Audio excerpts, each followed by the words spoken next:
Mike Weaver had experienced a long and difficult day patrolling the waters near San Diego, California. A small yacht filled with high school-aged teenagers had overturned 6 miles out to sea in a sudden but fierce storm that had come up, which, if they'd paid attention to warnings that had been given, they could have avoided. Several of them had lost their lives. Mike had personally brought a teenage girl to the surface after finding her several feet below the surface of the choppy water.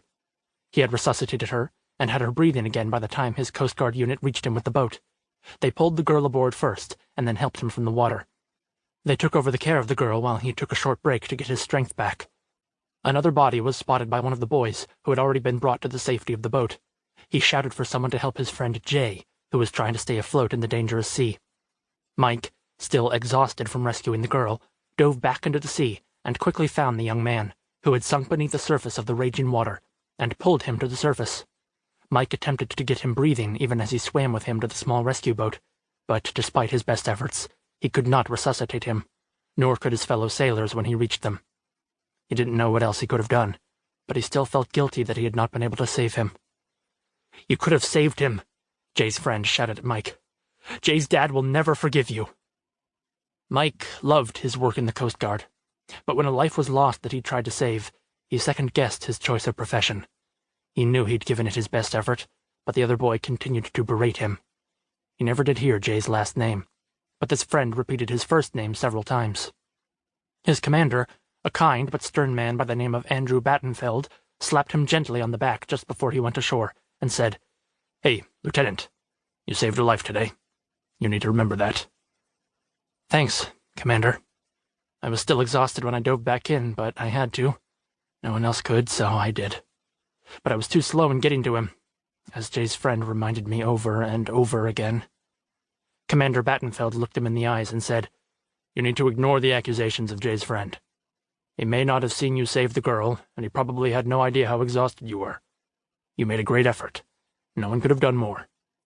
That made Mike feel marginally better, but despite that, all he could think about was all those who had lost their lives that day on a trip in the stormy sea. One a group of teenagers should never have been on, especially without competent and experienced adults. Later that night, he had finally fallen asleep in his San Diego apartment after tossing and turning for an hour. He woke up to the ringing of his cell phone.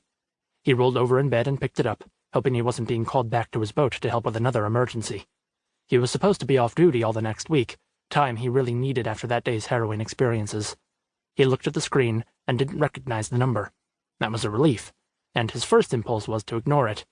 He put the phone back on the stand beside his bed. It continued to ring. He finally gave in, picked it up again. "Hello?" he said, still half asleep. "I hope this is good, because it's a terrible time to be calling me, whoever you are." "Mike, help me," the familiar voice of his errant younger brother said. "I'm in trouble." That woke Mike up, and he groaned. Eli had been increasingly rebellious since he was 15. To the sorrow of his parents and siblings, he'd left home in anger late one night over a year ago, just a few months short of his 18th birthday. "You guys don't understand what I'm going through," he'd said. "The cops are out to get me. They hate me, and I'm scared. They all want to arrest me. You'll never see me again." Mike knew that the cops had not harassed his brother, but the people he was hanging out with were constantly in trouble, and, out of necessity, the cops kept a close eye on them. That included Eli. Since that day, the family had no idea where Eli was, or what was happening to him. Repeated efforts to call and email him were fruitless. Maybe he just didn't want to talk to them, which was likely, as angry as he'd been when he had run away. His voice sounds fearful now, Mike thought, as he came fully awake. "Are you in jail?" Mike asked, as he swung his legs off the bed. "If you are, I'm not getting you out, but I will come and see if you'd like me to. You need to sit in there and think about what you're doing to your life and to your family." "Mike, please, I'm not in jail, but I'm going to be dead if you don't help me," Eli said. "I'm desperate." "I'm not sure what I can do, but tell me what the situation is and I'll see if there's any way I can help," Mike said. Mike was 6 years older than Eli and had been close to him when Eli was small. His younger brother had followed him around a lot of the time, and together they'd had a lot of fun. Mike had taken Eli swimming, to the golf course, and to the movies. They'd had some good times together. He'd started to worry about Eli shortly before he'd left on his mission to Spain 6 years ago. He'd written or emailed Eli faithfully, but after a few months, Eli had quit responding to him. to keep listening to this audiobook. I've left you a link in the description so you can do it, at no cost thanks to Audible's 30-day free trial.